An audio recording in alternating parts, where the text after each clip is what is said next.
11과 현대의 의학 1. 알아봅시다. 1번 대화를 잘 듣고 맞으면 O, 틀리면 X 하십시오. 1. 봉사활동에 대한 관심이 높아져서 그런지 의료계에서도 국내외 의료봉사활동을 많이 하는 것 같아. 맞아. 병원 안에서만 환자를 진료한들 무슨 발전이 있겠어. 우리 사회에서 소외된 이웃이나 어려운 상황에 처한 해외 환자들을 돌보는 것 또한 의료인의 의무잖아.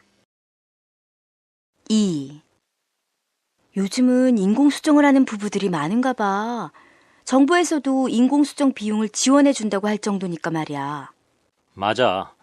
뉴스를 보니까 인공수정 출산이 전체 출산의 1%에 이른대.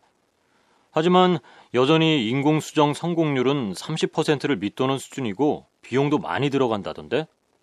쌍둥이 출산이나 조산될 확률이 낮기나 하면 괜찮을 텐데 안정성 측면에도 아직 한계가 있는 것 같아. 그래도 앞으로는 인공수정 비용이 낮아지고 기술도 발달해서 30년 내에는 불임 문제가 사라질 수 있다고 하니까 다행이지 뭐. 3. 최근 의료관광 사업이 주목받고 있다는데 구체적으로 무슨 일을 하는 거야? 말 그대로 외국인에게 한국의 의술과 의료 장비, 의료 문화 등을 눈으로 보고 느끼게 함으로써 의료 강국의 모습을 보여주는 거지. 그럼 한국에서 관광도 하고 치료도 받을 수 있으니까 모르면 몰라도 앞으로 한국에 오는 관광객이 더 많아지겠는데? 물론이지. 그리고 정부에서는 치료가 어려운 해외 환자들을 국내에서 치료해주는 나눔 의료 관광 프로젝트도 추진 중이래. 와, 그럼 앞으로는 의료 관광이 경제 발전에 큰 역할을 하겠네? 정말 기대된다. 2번. 다음은 뉴스의 일부입니다. 잘 듣고 질문에 답하십시오.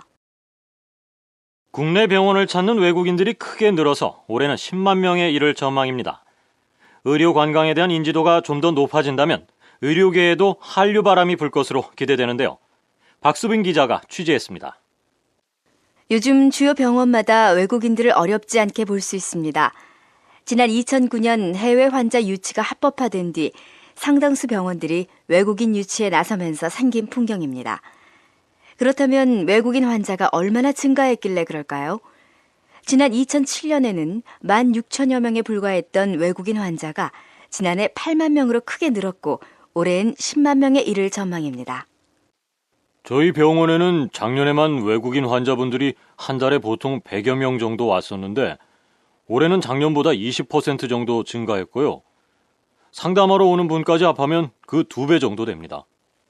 올해 의료관광 수익은 최소 1,000억 원대에 이를 전망입니다.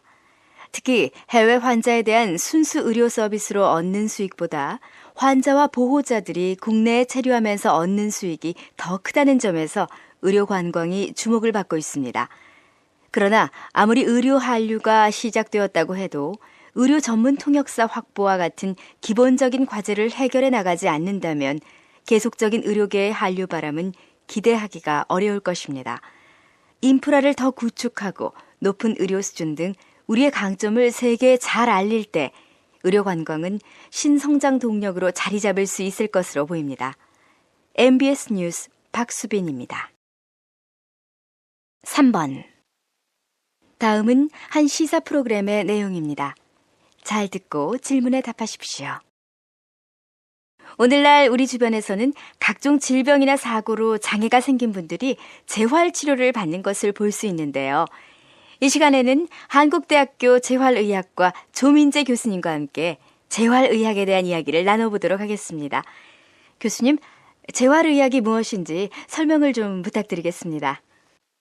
재활의학이란 장애가 있는 분들의 신체적, 정신적, 사회적 능력과 잠재적 능력을 발달시켜 가능한 한 정상에 가까운 또는 남에게 도움을 받지 않는 생활을 할 수 있게 해주는 의학의 한 분야라고 할 수 있습니다.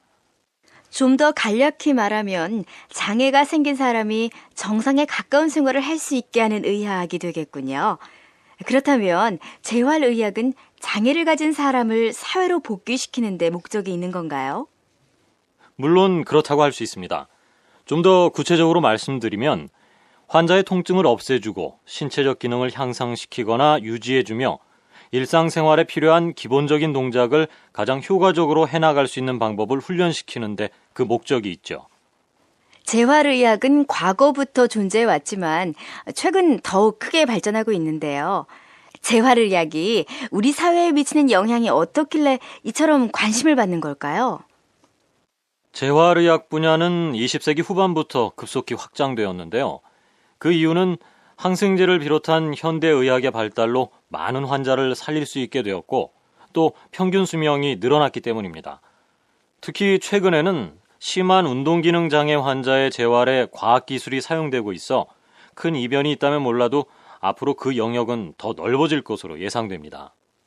아무 문제 없이 건강하던 사람이 갑자기 허리나 어깨의 통증으로 인해 일상생활을 수행하는데 어려움이 생길 때에도 재활의학이 필요한 만큼 이 분야는 우리 생활과 매우 밀접하다고 볼 수 있겠죠. 그렇습니다. 재활의학은 장애인, 비장애인을 떠나 우리 모두의 삶의 질과 관련된 의학으로서 웰빙을 위한 의학의 한 분야라고 할 수 있습니다. 재활의학이 바로 사람들의 삶의 질을 향상시키기 위한 웰빙 의학이라는 말씀이군요. 좋은 말씀 감사드립니다. 2. 들어봅시다. 2번. 다음은 건강을 유지하는 질병 예방 방법에 대한 소개입니다. 잘 듣고 질문에 답하십시오. 100세 장수 시대. 여러분은 실감 나십니까? 질병이 없는 상태에서의 기대 수명인 건강 수명은 현재 70세 수준인데요. 건강 수명이 길수록 노인 의료비 지출은 감소되어 국가 재정 부담이 줄기 때문에 건강 수명의 연장은 고령화 사회에 대한 근본 대책이 될 수 있다고 합니다. 그렇다면 인간이 장수하는데 선천적 체질이 더 중요할까요? 환경에 잘 적응하며 건강을 관리하는 것이 더 중요할까요? 흔히들 말하는 무병장수를 위해서는 부모님께서 물려주신 건강한 체질도 중요하지만 어려서부터의 건강한 습관과 행동이 훨씬 중요하다고 합니다. 즉, 자신의 노력에 따라 체질적 요인을 훨씬 뛰어넘는 건강을 유지할 수 있다는 것이죠. 그 한 가지 방법이 3단계 질병 예방법입니다. 우선 질병의 1차 예방은 흡연, 음주 등의 나쁜 습관을 없애고 규칙적인 운동과 균형 잡힌 식이 습관을 유지하는 것입니다. 이것만 잘해도 암 발생의 70%는 예방할 수 있지만 사실 머리로만 생각하고 실천하지 않으면 무슨 소용이 있을까요? 2차 예방은 질병의 조기 발견입니다. 우리나라는 질병의 조기 발견을 위한 국가 단위 사업이 전 세계적으로 가장 활발한 나라인 만큼 머지않은 미래에 본인과 가족의 질병을 고려한 맞춤 예방 모델도 도입될 예정이라고 하는데요.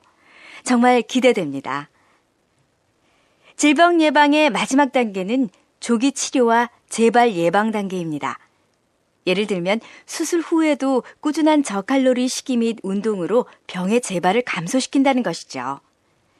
이러한 3단계 질병 예방법을 잘 숙지하고 실천한다면 건강한 미래를 설계할 수 있을 텐데요. 건강할 때 건강을 지키는 것이 가장 기본적이면서도 효과적인 방법임을 다시 한번 깊이 인식하는 것이 무엇보다 중요할 것으로 보입니다.